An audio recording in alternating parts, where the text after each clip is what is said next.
Grand Rising, everybody. Grand Rising Facebook fam. I don't say good morning because I'm not mourning. There's no mourning about the beautiful sun rising. Mourning is the word that, you know, when you're grieving somebody, right?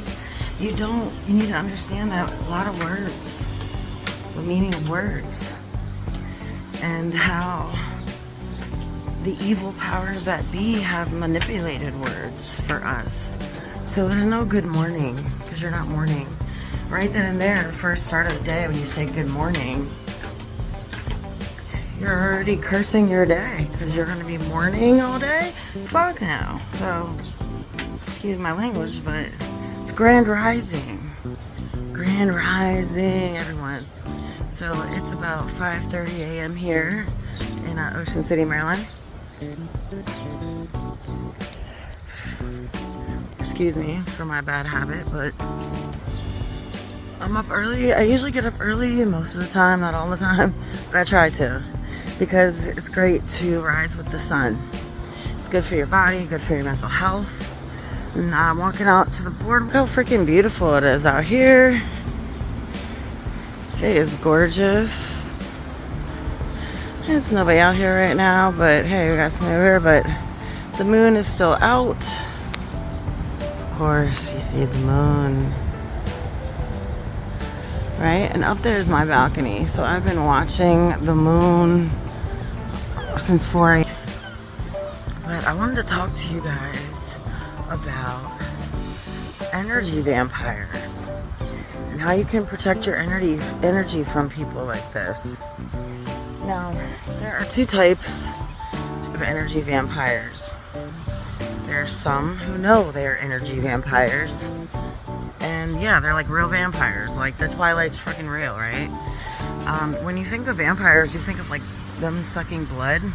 There are some that do, but it's not like that all the time. There's a lot of energy vampires that need your energy to survive, right? So they need the ones. So they have the ones that know they're energy vampires, and they're real freaking vampires where they need energy to survive. But then you got people who don't know that they're energy vampires, but they most definitely are. So there are people out here who need your positive energy. When you have a really good energy and a good aura about you, and like when people come up to you or people come to you a lot and say, "Oh, I love your energy." Watch out for that too, because they love your energy. You know, it's like they might try to get some of that energy. So, I mean, not everybody's malicious and knows about it, but you got to be conscious about this stuff, because there are people who literally get off and live off your energy. So the people that really don't know they're energy vampires, they'll just like, they need reactions from you. They like mostly narcissists. They need your emotional responses. They need your energy to thrive and get off on, right? They suck you dry, right? But there are ones that actually know, like they know what they are and they need that, and they will actively go get it, right? And try to find it. But real quick, let me show you this. Oh my gosh. Beautiful, beautiful, beautiful. Look at this. It's just freaking gorgeous. Anyway, I can't get enough of nature. Just freaking gorgeous. That you have a lot of people, especially if you have really good energy, you have this healing energy about you, this charisma, this positive frequency energy coming off of you, right?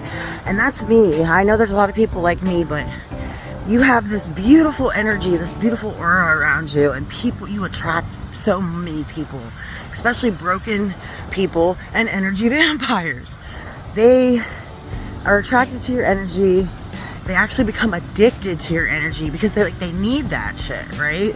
So like, you wonder why people in your life who narcissists or freaking people with egos, big egos, like people who've really hurt you in the past and done you wrong and sucked you dry, and they keep trying to come back into your life over and over and over again, right? They just keep trying to come back into your life because they're literally addicted to your energy. Like, they can't live without it, or they don't want to live without it. And the ones that do know what they are and are actual vampires that like need to live off of energy, so don't let people touch you, especially strangers. Like, they can just touch you and get their energy. Seriously, I know you might think I'm crazy, but you can look it up. There's actually a story about this woman who is an Uber driver, and she ran into and she picked up an energy vampire. There are a lot of them out in New Orleans. Okay, all kinds of vampires out in New Orleans, even the ones that need blood. But she said that the woman told her, she touched her on her shoulder and said, I really like your energy. And she touched her on her shoulder, and she said, and when the woman said that when she touched her, she was just like, she felt like this, she got so tired and drained, right? And she said, what did you just do? And she said, well, I'm an energy vampire, and she explained that, you know, I don't do, like, when you think of vampires, you think of blood, but no, I live off people's energy. And that's why they surround themselves with people with good energy. So when you are if you are the love and light and pure good energy and have this beautiful aura around you, and you're just a beautiful soul, you are going to attract a lot of evil, such as I do. You're going to attract narcissists, broken people, abusive people, just horrible people. You are going to attract that stuff. Now, a lot of demons, like, if you're vibrating really high, they're not gonna like come near you. But if you have that good energy about you, just be aware of energy vampires. Like, demons usually will stay away because you're vibrating so high. But because these energy vampires are getting high frequency energy from people, they're high frequency, you know what I'm saying? So, like, even though they really probably shouldn't be, or whatever, I don't know, but I mean, you just got to protect your energy. You have to protect your energy. Don't let people touch you. Don't react to people. Like, people will do stuff to make you mad on purpose to get your reaction. You're giving them your energy, okay? Respond. That's why they say kill them with kindness. That's why it's good. Kill them with kindness. When you're kind, or if people keep asking questions about you, direct the question back onto them. Like, don't even, or ignore people. You don't even have to give your attention, positive or negative, to anything, you know, because that is you need to protect your energy. This whole matrix is literally about energy exchange. So just protect your energy at all costs. Like I said, like, you, especially, like, you're going to get a lot of attacks if you are vibrating really high and on, you know, and you have this beautiful aura about you, because like I said, they're going to want to be around you. They're going to want to suck your energy dry. You have a healing energy about you, so you're going to attract broken people because they want to feel safe and healed, but they're going to drain you, you know? So it's like, you can't fix everybody. You can't help everybody. And people need to understand that. So it's like, protect your energy. I even know that, like, I know of a girl that was out in New Orleans too, she got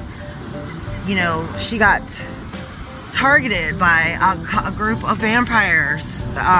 They were literally following around trying to suck her energy dry, and she knew what they were doing, and they admitted it to her. So, like, there are people who know they need your energy to survive. They're actually vampires. But then there's actually regular humans that don't know they're energy vampires that are too, and they thrive off other people's positive energy, and they want to drain you of your positive energy.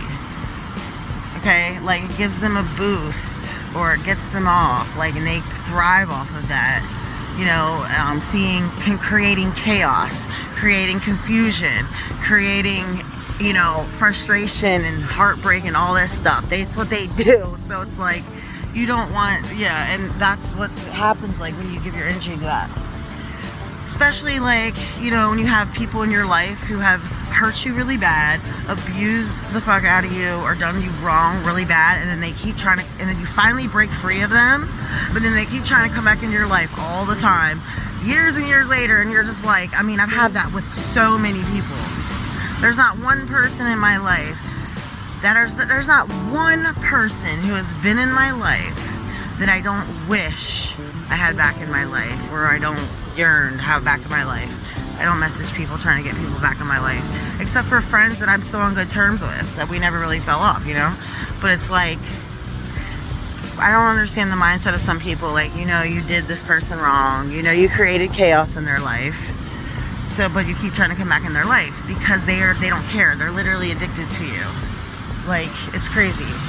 And I've had so many people, like, just message me over years and years and years, wishing I was back in their life, trying to get me to come back in their life, trying to see me, trying to talk to me. And so many people that have done me wrong and drained me and sucked my energy dry. And they're still trying. Like this, I'm talking about 20, 25 years later. They're still trying to come back into my life and drain my energy. It's how addictive you can be, you know? So just beware, try to protect yourself, create boundaries, okay? And just know, like, it don't mean there, believe me, there's some real crazy things going on out here. So if you're an introvert and you stick to yourself, that's a good thing. Being alone is one of the best things. A lot of people are like, I don't want to be alone. No, when you're alone, sir, you can search within yourself. You can create the most powerful relationship with yourself. And learn to love yourself so freaking much that you will love everyone else properly. If you can't learn, if you don't learn, and it's not, and your ego is completely gone. You don't have an ego. You know, you need to let go of that ego. You know, it's not worth it. Like, I don't get defensive anymore. Like, I don't want to argue with people. I just try to explain. You don't have an ego. I can't even get mad anymore. I don't really get mad. You know, because I don't care. I don't give my energy to stuff like that. So it's kind of like, you know, you just want to let go of that ego and spend time with yourself. Face your fears. You need to go, you need to, you know, search within. I can talk about other things, like I come back and talk about how the dark night of the soul, when you're going through your spiritual journey and you're awakening and you're searching within yourself, yeah, you're going to go through a few dark nights of the soul where you have to face your demons. You have to face the fact that things happened. You have to, you know, face it, and you have to look, you know, let it go, and then, you know, face the fact that it happened, face the fact this and that, and then let it go. Cry about it. Like there were so many nights that I stayed up crying and crying about things that happened for years ago. Feeling it all, and then letting it all go. That inner healing, there's nothing like that inner healing. You know, all the trauma and pain you've been through for years, finally let that shit go. But and the only way to do that is to spend time alone. You have to spend a lot of time alone. Search within yourself. Do things for yourself, like take walks, journal, think, play, you know, listen to music. Search within yourself. Learn to love yourself. Face your fears. Face your demons. Cry. Let it all out. Let it go and heal yourself. That's what I help people do. I guide people. I help people. I want to help people, but it's like sometimes I gotta watch who I work with because it will drain my energy. But you know, there's a lot of steps and then a lot of symptoms you go through as you have your spiritual awakening. And if you want to know more, you can always like hit the link. I'll put a link in where you can book me my specific individual services. I do not charge more than $20. All my services are $10. Because I do not want to charge people a lot. Like, I want to help people. All my services are $10, except for the shadow work session is $30, and that's it. The birth chart session, the birth chart reading is $20, I believe. But everything else is $10. And you can ask me questions for free. I mean, like, I don't want to, like, I want to help people, but if I have a lot of people message me, so if I got to take my time, I take a lot of time to help, you know, answer questions and stuff and talk to people. So I need to like try to make a little bit of income from it because it's keeping me from doing other things. So, but I want to help people. Like, it takes me sometimes hours to message everybody back and stuff. So it is helpful, just like a little $10 donation, that's all I ask. But there's a link that you can click and book me. But if you don't want to book me and pay, that's fine. I do lives for free. Like, I'll be on here. You can just watch me for free, It's don't cost nothing to give me a follow, and it doesn't cost anything to go on my YouTube and subscribe. Subscribe and hit the notifications all, because when I get I'm setting on my computer now, and when I get that up, so when I get my computer up running, I'm going to start going live and stuff, and doing more videos on my YouTube. So if you stayed this long on the video, you are a real one. Thank you. I love you. Thank you for your support. And if you stayed this long, then you definitely want to learn more about yourself and what and all the good stuff and truth. So have a good day, everybody. All right, peace.